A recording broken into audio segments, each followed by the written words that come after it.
Welcome to the deep dive. Today we're taking, well, the ultimate shortcut into the history of a really enigmatic and pretty ruthless group, the Lost Tribe of the Sith. That's right. Fascinating bunch. Our sources today, they cover millennia. We're tracing how this small band of marooned Sith survived and eventually came back onto the galactic stage.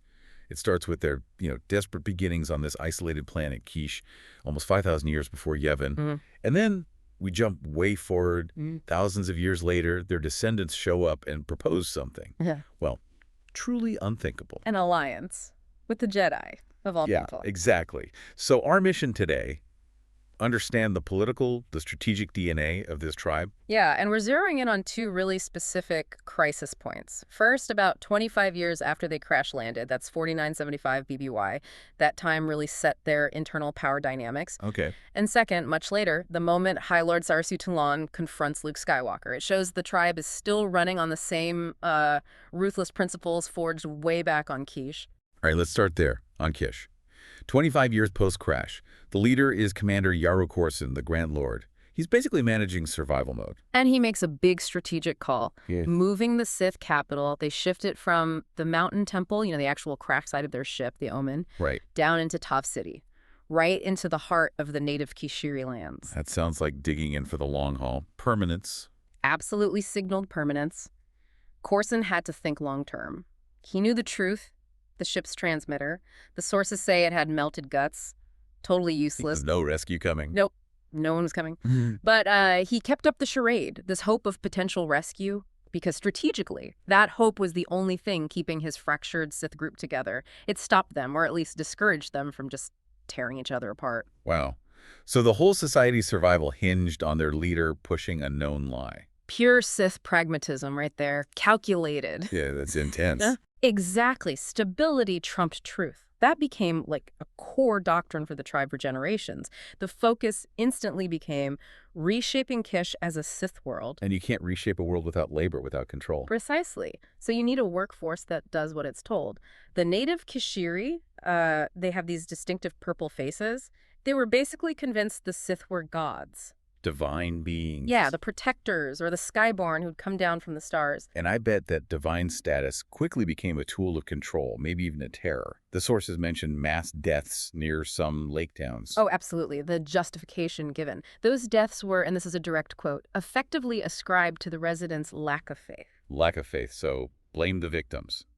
Classic oppression tactic. They weren't just conquerors. They were manipulating psychology, blaming plagues or deaths on the natives' supposed faithlessness. That builds a state based on religious terror. Ensures loyalty through fear. Fear of the divine skyborn. Justifies any awful thing they do. Yeah, survival for the Sith meant total multi-layered control, but the control wasn't just outwards towards the Kishiri. The internal politics. Yeah. Always messy with the Sith, isn't it? Especially here. Korsin had this really toxic family dynamic to manage. His wife, Seelah, he married her mostly for stability, to sort of bridge the gap between the original ship crew and the mining teams. It's like a whole marriage, that. Very. And Seelah, she was obsessed with, well, eugenics. Creating a purer people. The sources even suggest it showed physically she looked unnaturally young, scarcely a day over 35, apparently due to dark sorceries. Dark sorceries and eugenics. Okay. That sounds like a recipe for trouble. And it directly fueled the succession crisis. No. Seelah was actively grooming her son, Jariad.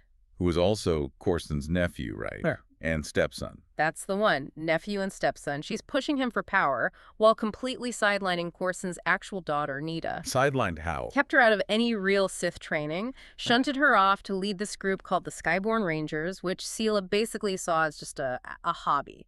Useless. So the leader, Korsin, is juggling his crew, the natives, while his wife is actively undermining his own daughter to push her son, who isn't even his direct heir by blood in the same way. It's incredibly complex, a whole power structure built on secrets and potential betrayal just to keep order after a crash landing. A tightrope walk, as you said. And it was bound to snap.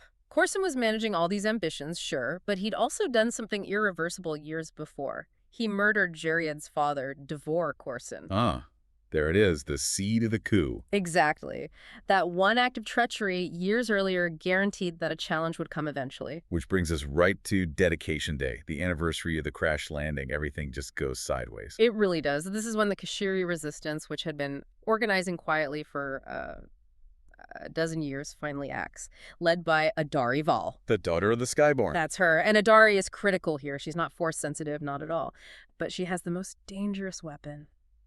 Knowledge, damning knowledge. She saw Korsin kill Devore. Personally witnessed it, saw him throw the body off a precipice. Her resistance wasn't just angry, it was smart.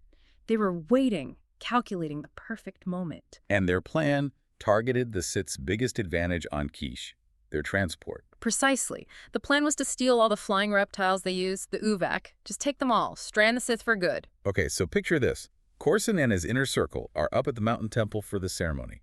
Meanwhile, Adari's people are stealing the uvak. And that's when Jariad strikes. Backed by his personal guard, the black-clad sabers, he launches his coup against Korsin. And Seelah fuels the fire. She shouts it out the truth. That Korsin killed Jariad's father, Devore, to grab power. Just throws it out there to shatter Korsin's authority. At the same moment, the uvak start flying off. Adari's plan is working. It looks like Korsin is finished, cornered, betrayed, his transport gone. You'd think so. But this is where we see Korsin's real long game, his countermove. He reveals he hadn't neglected Nita at all. Wait, the daughter Seelah thought was just running a hobby club. That one. He'd secretly been having loyal crew members train her in the dark side all along during her supposed exile. So the Skyborn Rangers weren't a hobby group. Far from it. While Seelah dismissed her, Nita was building a disciplined network. Not just loyal Sith, but crucially, Kashiri friends and informants. She understood power-needed intelligence, local connections. Local connections, like knowing what Adari Vaal was planning. Exactly. And that network paid off spectacularly. Turns out, Adari's own son, Tona Vaal, he'd fallen under Nita's, let's call it her spell. Oh, no. Oh, yes. Tona betrayed his mother's entire uvak plans straight to Nita. So just as Jariad thinks he's won, Nita arrives with her Skyborn Rangers. And saves her father. Saves her father from the Sabers, crushes Jariad's coup completely. It's a total reversal. Nita proves herself the true heir in that moment. Her strategy was patient, hidden, used intelligence. Jariad just used brute force and emotion. And he completely underestimated her, just like her mother did. The aftermath sounds like it would be swift and brutal, Sith style. Absolutely brutal. It cements that tribe doctrine. Survival through utter ruthlessness and betrayal. Korsin is fatally wounded, but he lives long enough to anoint Nita as his successor. And Nita then Takes charge. First, she kills Jariad, throws him off the same precipice her father threw Devore from. Poetic justice, Sith style. Chilling. What about her mother, Seelah? Nita deals with her too. Seelah ended up paralyzed from the knees down during a fight. Nita banishes her, leaves her totally alone on that cold, remote mountain temple, barricaded from Tav forever. Wow. Mother, stepbrother, ruthless. And Adari Vaal, the Kashiri resistance. A tragic end for them. Adari knew the Sith couldn't be allowed to get those uvak back, so she leads her remaining followers and all the stolen creatures into the high-altitude jet stream. Where did they go? To a distant, barren island, basically a self-imposed exile, a tragic choice, sacrificing their own future just to deny the Sith transport. So the tribe survived, but only because Nita was colder, more calculating, more strategic than anyone else. She embodied that ruthless pragmatism needed to survive on Kesh. And that DNA, that approach, it defines their descendants thousands of years later. Which brings us to the second part of our story. Let's fast forward. Millennia pass. The lost tribe isn't lost anymore. Nope, they're back in the galaxy. A serious, formidable power. And we jump to a scene with Jedi Grandmaster Luke Skywalker and his son, Ben. And they find themselves surrounded. By a massive fleet, commanded by High Lord Sarasutelan. And with him, a Sith apprentice named Bastara Kai, a member of this very tribe. Okay, so the descendants of Korsin's tribe have found the Jedi. What does Talon want? He proposes the completely unthinkable, a formal alliance between the Sith and the Jedi. An alliance? Why?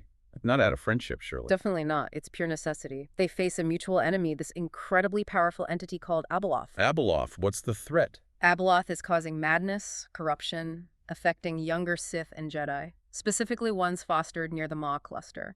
Talon doesn't frame it as some shared moral crusade, though. How does he frame it? As an insult.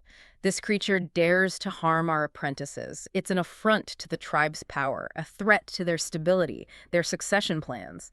Very much echoing Korsin needing control back on Kesh. And Luke Skywalker. Hmm? He actually accepts this, despite all the history, the hatred. He does. It's a calculated risk. He justifies it with those old pragmatic sayings, "The enemy of my enemy is my friend." And the other one. Keep your friends close and your enemies closer. Luke knows this alliance is temporary, built on shifting ground. He's not naive about it. So how does he manage the risk, the inevitable Sith treachery? He insists on keeping one of Talon's apprentices with him, Astara, as an intelligence asset, basically. A hostage? Maybe. A listening post? Definitely. How does that dynamic play out? Luke and Vistara. It's fascinating. Luke clearly sees her as young, maybe underestimates her a bit, calls her a child, which annoys her, but she's his window into the Sith mindset. And Vistara offers some insight into that mindset. She does, in a really telling moment. She explains their primary card game, Mahai Shur. Mahai Shur, what does that mean? It means ultimate success. Okay, and the rules? The key rule, the whole point of the game, is never play your last card. Never play your last card. Right. If you play your last card, you've shown your whole hand, you've got no secrets left, no leverage, you lose. It means always hold something back. Vital information, your true intentions, never fully trust the other player. That's the perfect metaphor for this Sith-Jedi alliance, isn't it? Exactly. It sums up the entire relationship. They're working together against Abeloth, sure, a common goal. But both sides are fundamentally holding back. Resources, intel, their real ambitions. It's situational cooperation. They're helping each other now, but both fully expect the betrayal that's coming once the crisis is over. And it links straight back to Nyda on Kesh, doesn't it? She didn't reveal her network, her true strength, until the absolute last moment. She held the winning card against Jariad, against Adari. Thousands of years later, her descendants are playing the exact same game with Luke Skywalker. Cooperate when useful, but always keep that last card hidden. Deception and leverage are core to their survival. It's just baked into their cultural DNA. So, wrapping this up, what's the big picture here? We've gone from this intense, desperate family drama and betrayal that forged the tribe on Kesh, all the way to this cold, calculated galactic strategy between their descendants and Luke Skywalker. Yeah. It seems like their survival, their adaptation across millennia, it's all defined by this unwavering, ruthless pragmatism. I think that's the core lesson, yeah. Successful leadership, for them at least, whether you're stranded on a hostile planet or negotiating a galaxy-wide alliance, it demands calculated treachery, careful planning for who comes next, and knowing when to cooperate, even with your enemies. The violence on Dedication Day that put Nita in charge. Yeah. It's just a smaller version of the strategic dance of the Jedi, isn't it? It really is. It's all about maintaining leverage, positioning yourself for the inevitable moment the cooperation ends and the betrayal begins. Which leaves us with the final thought for you, the listener, to chew on. We see a Sith High Lord, Talon, and a Jedi Grandmaster, Luke, using the same basic tactic. Use your enemy's resources, their ambition, to get what you need. But if the Jedi way is built on trust, selflessness, what kind of internal compromise does Luke have to make to let the Sith help us, as he puts it? Yeah, and how long can an alliance like that possibly last? What move is Luke planning? What card is he holding back for when that game of Mahai Shur reaches its end?